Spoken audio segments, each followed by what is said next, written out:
It wasn't that long ago that a cyber threat was just a simple virus on your home computer.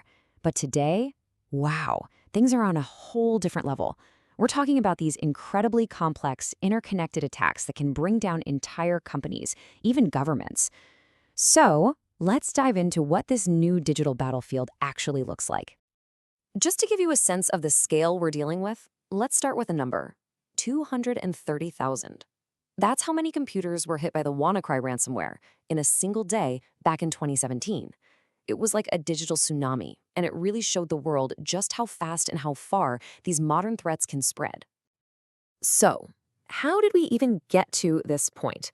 Well, today we're going to break down this modern battlefield into three key areas of attack.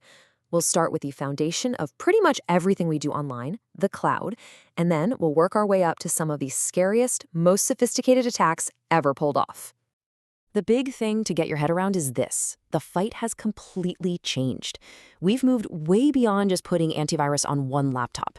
Now it's all about defending these massive, sprawling systems that we all depend on: the cloud platforms, the software we use, all the different vendors that connect to each other behind the scenes.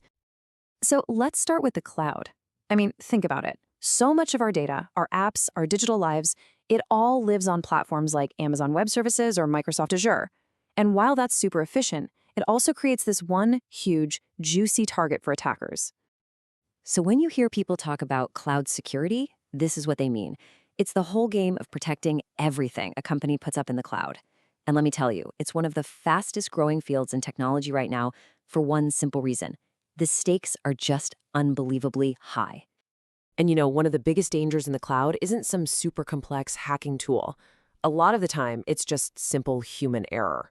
A cloud misconfiguration, literally just one wrong setting, is like building a digital Fort Knox and then leaving the vault door wide open. So you've basically got three main ways in for the bad guys.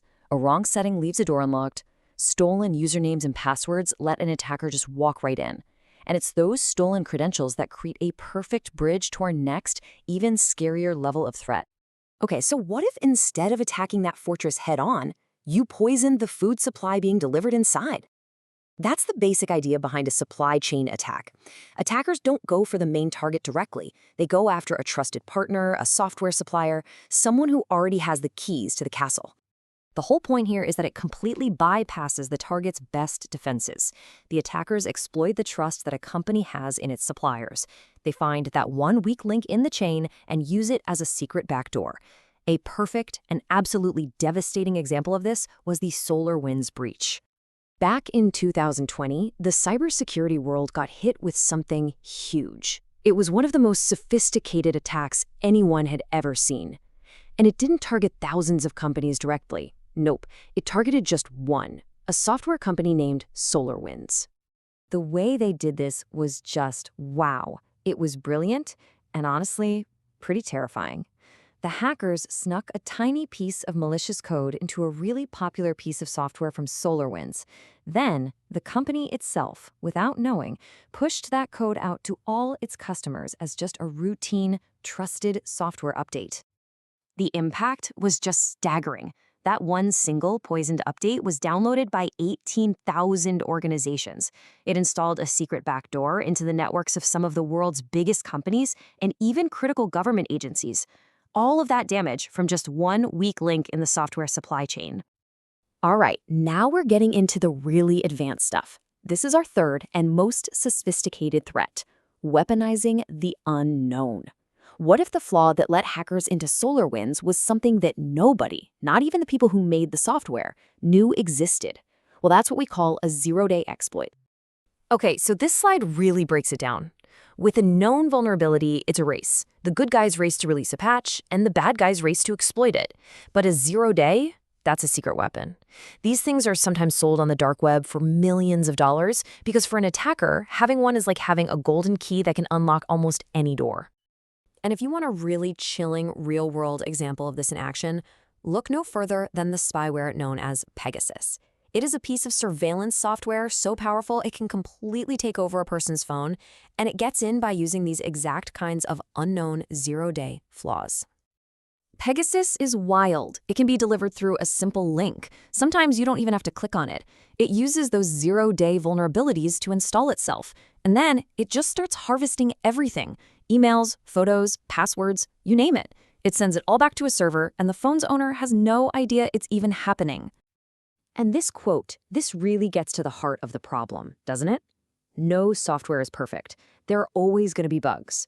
And the ones that nobody finds, or the ones that are too difficult to fix, they become the perfect secret passages for spyware like Pegasus to sneak in. Okay, so after all of that doom and gloom, you might be thinking we're toast. But we're not. It's not hopeless. We actually can build a stronger defense, and it all starts with nailing a few fundamental principles. Now, this list might look like Cybersecurity 101, but honestly, in a world of supply chain attacks and 0 days, mastering the basics is absolutely non-negotiable. Software updates, patch the flaws we know about. Two-factor authentication, stop stolen passwords from being an instant game over. It's like your digital immune system. You have to keep it strong. So at the end of the day, the big takeaway is this. Security is not a set-it-and-forget-it kind of thing. It's a constant process. It's being vigilant, it's adapting, because you can be sure the threats are evolving every single day. Which leaves us with one last big question to chew on. Every new connection we make, every new cloud service we use, it adds another layer of complexity. So as we build this amazing, interconnected digital world, we have to ask ourselves, are we actually building a stronger fortress? Or are we just creating a bigger, more tempting target?